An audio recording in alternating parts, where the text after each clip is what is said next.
Good evening, ladies and gentlemen. I wanted to bring you a short video because I was following something that was quite interesting, and there was a comment made on the program I was following, and it was about a person describing how they enjoy driving at a certain time of day with their cars because, especially in the summer, they're saying.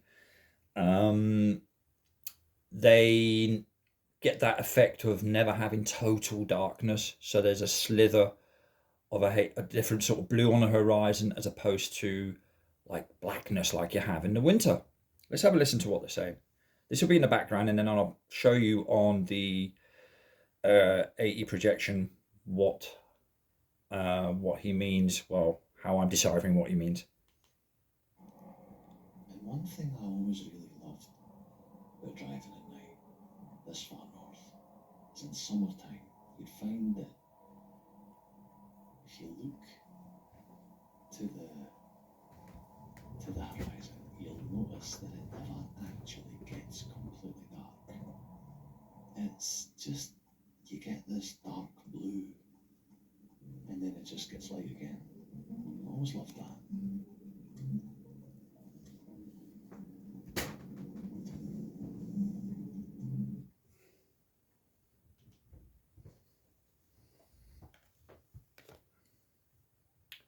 Okay, so what he said was it goes a bit sort of dark blue. He always loved that. It never really goes really dark, right?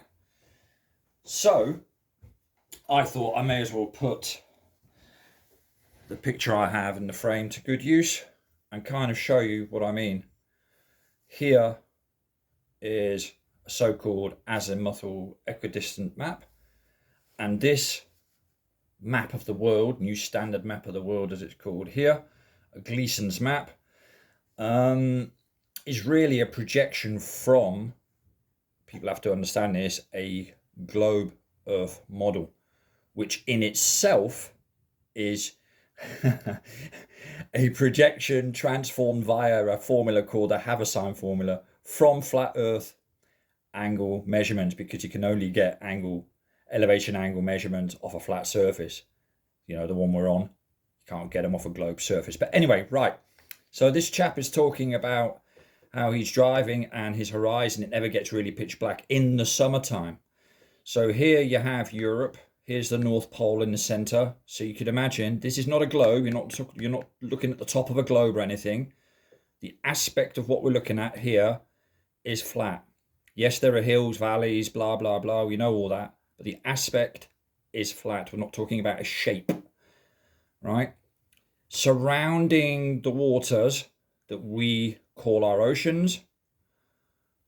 Now it's depicted as a circle here. I'm not saying it is one, but I am suggesting that these bodies of water need some sort of containment for this water to stay here in the first place, right? We know it's not a globe because water doesn't bend round balls. It can't, right? Amongst other things. In the summertime, here in Europe, so the chap who was talking is in Scotland, which is around about here. There's Greenland, there's North America, so Scotland's around here. So in the summertime, for us in Europe, the sun will be circling closer to the North Pole, thus giving it a higher perspective in our horizon line or in our view of perspective in Europe. And of course, the further away you are from the sun, the lower it appears on the horizon or in the distance, right? So in the summertime, the sun circles roughly closer to the center of Earth, in other words, nearer to Europe where we are, and then the center of Earth being the center point here, like a dartboard, with the North Pole, all compasses point north, don't forget.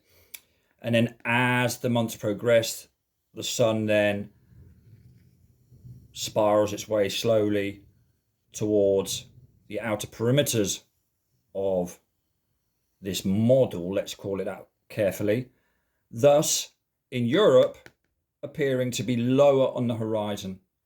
And in the wintertime, of course, that's their summer down in the southern hemisphere, our wintertime, low sun in the horizon, very dark nights. Summertime, much higher in the horizon, the perspective of the view of the sun, and you'll have that effect of never having pitch blackness at night, because though light doesn't travel forever, if it's not too far away, you'll still see slithers of it, as I witnessed, for example, in Scandinavia when I was on the Global Eurotour back in 20, let's get this right, 19. Anyway, but this is basically the model / map that the United Nations base their flag on. Of course, the difference being they've cut theirs up into 33 sections. No prizes for guessing why.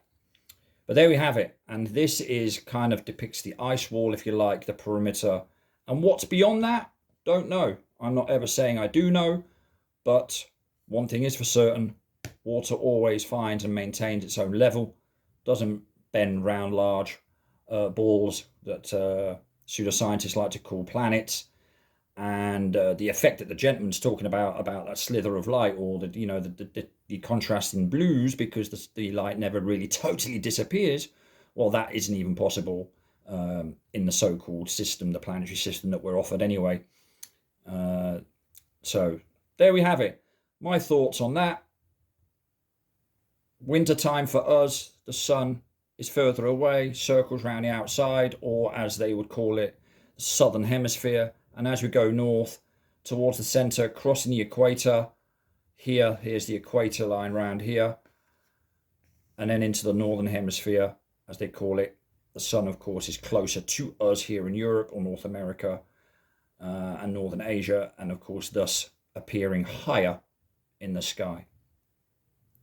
Okay, thank you for listening. I don't know if I did a good job of that or not. If I didn't, well, the Earth still ain't a ball either way. Cheers, take it easy, and speak to you all soon. Ta-ta for now.